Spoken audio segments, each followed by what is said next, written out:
Allah memberikan hidayah kepada siapapun yang dia inginkan, dan hidayah datang dalam bentuk sinyal, saudara-saudara sekalian. Makanya kita temukan rata-rata teman-teman kita mu'allaf yang baru masuk Islam, kalau iman dia tulus masuk Islam, anda akan temukan subhanallah, bagi kita yang lahir dalam keadaan Islam tidak masuk di akal dia bisa dapat hidayah.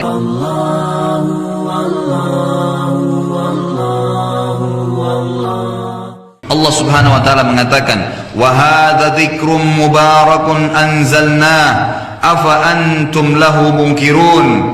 Wahai manusia, wahai jin, inilah peringatan Al-Quran yang kami turunkan penuh dengan berkah. Sekali lagi, semua yang punya kuping, semua yang punya hati, insya Allah akan tersentuh kalau mentadabburi ayat ini. Wahai manusia dan jin, kami turunkan kitab itu, Al-Quran, sebagai peringatan. Apakah kalian memungkiri bahwasanya itu dari aku, kata Allah? Apakah kalian memungkiri tentang kebenarannya? Apakah kalian meragukan tentang hukum-hukumnya? Selanjutnya, dalil yang ke-10, surah Al-Hajj, urutan 22 ayat 16. A'udzubillahi minasyaitonirrajim. Wa kadzalika anzalnahu ayatin bayyinat wa anna Allaha yahdi may yurid. Begitulah, demikianlah kami benar-benar menurunkan Al-Quran yang penuh dengan ayat-ayat yang jelas, yang nyata. Dan Allah memberikan hidayah kepada siapapun yang dia inginkan. Hidayah ini Allah akan berikan kepada siapa yang diinginkan, dan hidayah datang dalam bentuk sinyal, saudara-saudara sekalian. Makanya kita temukan rata-rata teman-teman kita mu'allaf yang baru masuk Islam, kalau iman dia tulus masuk Islam, anda akan temukan subhanallah, bagi kita yang lahir dalam keadaan Islam tidak masuk di akal dia bisa dapat hidayah. Rata-rata yang masuk Islam di tangan saya itu mengucapkan, saya tanya kenapa anda masuk Islam? Oh, saya dengar azan kemudian saya merinding.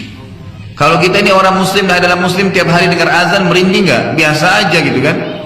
Ada orang terbolak-balik membaca qul huwallahu ahad saja masuk Islam gara-gara itu.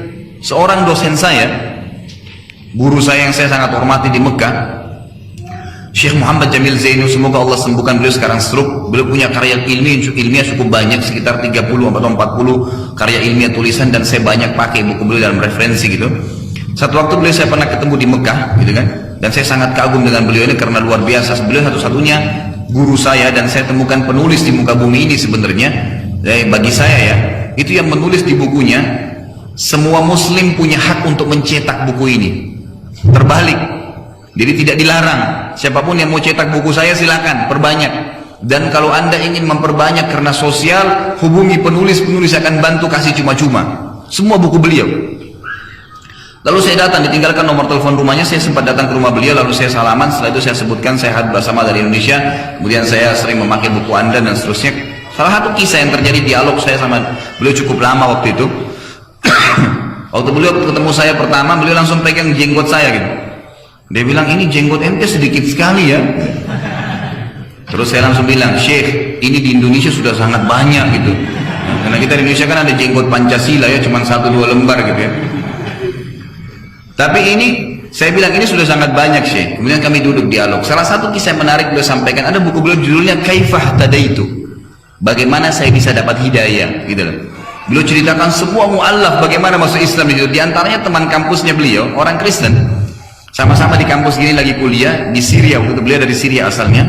Beliau bilang, sebelum saya masuk kampus, saya iseng aja pegang pundaknya teman saya orang Nasrani. Saya bilang, wahai saudaraku, bagaimana pendapatmu kalau saya mengatakan asyhadu an la ilaha illallah wa anna Isa Rasulullah wa anna Muhammad Rasulullah?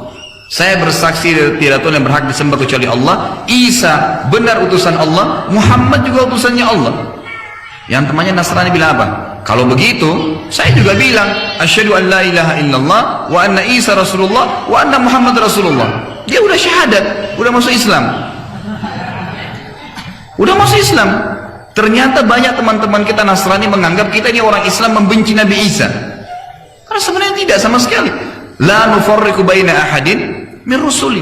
Kita tidak boleh membeda-bedakan antara nabi-nabi. Kalau ada orang Islam mengatakan Muhammad Rasulullah tapi Isa bukan, kafir. Nggak boleh. Rukun iman kita sebenarnya rukun iman kepada ya rasul-rasul, kitab-kitab yang turun kepada mereka. Itu harus kita imani.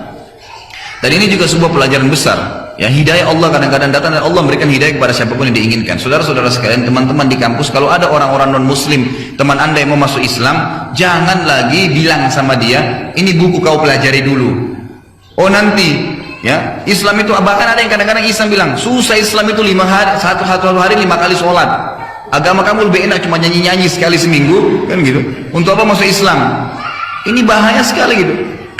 Kita ambil contoh kalau misalnya dia katakan, karena saya tidak paham agama Islam, nanti deh kamu pelajari dulu, ini buku saya kasih, atau nanti saya temukan sama ustaz. Itu keliru saudara, karena untuk membuat orang masuk Islam tidak ada yang dituntun kecuali 2 kalimat syahadat. Kasus mandi itu cuman bagian pendapat sebagian kecil ulama, karena Umar mandi sebelum mengucapkan syahadat, tapi ribuan sahabat Nabi yang lain masuk Islam tidak ada yang mandi, cuman syahadat. Tuntun dia, kamu cuma ucapkan asyhadu an la ilaha illallah wa anna Muhammad Rasulullah, selesai.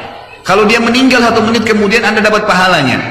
Tapi kalau dia tidak sempat syahadat gara-gara anda tunda, dia meninggal 1 menit kemudian, anda tanggung jawab. Ya jelas begitu, kan gitu. Jadi jangan ditunda, tuntun syahadat. Kenapa dikatakan mu'allaf? Karena dia nanti dituntun. Setelah itu baru dituntun salat, baru dituntun, kalau dia terima sudah sholat, baru dituntun zakat, baru dituntun puasa. Sebagaimana hadis Bukhari menjelaskan, Nabi SAW mengatakan kepada Mu'adz bin Jabal radhiyallahu anhu, hai Mu'adz, kau akan datangi ahli kitab di Yaman, Yahudi dan Nasrani, maka yang pertama kau dakwakan adalah syahadat.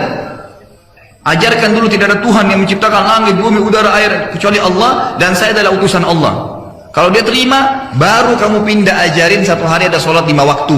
Nggak usah sholat tahajud dulu, nggak usah sholat duha dulu, 5 waktu sholat, tata caranya dan bacaan yang ringan. Baru kalau dia mereka terima, baru ingatkan ada zakat diambil dari orang kaya mereka, dikasih kepada orang miskin mereka. Kalau mereka terima, sampaikan setahun sekali ada puasa Ramadan. Kalau mereka terima, ada haji diperintahkan. Jadi rentetannya seperti itu.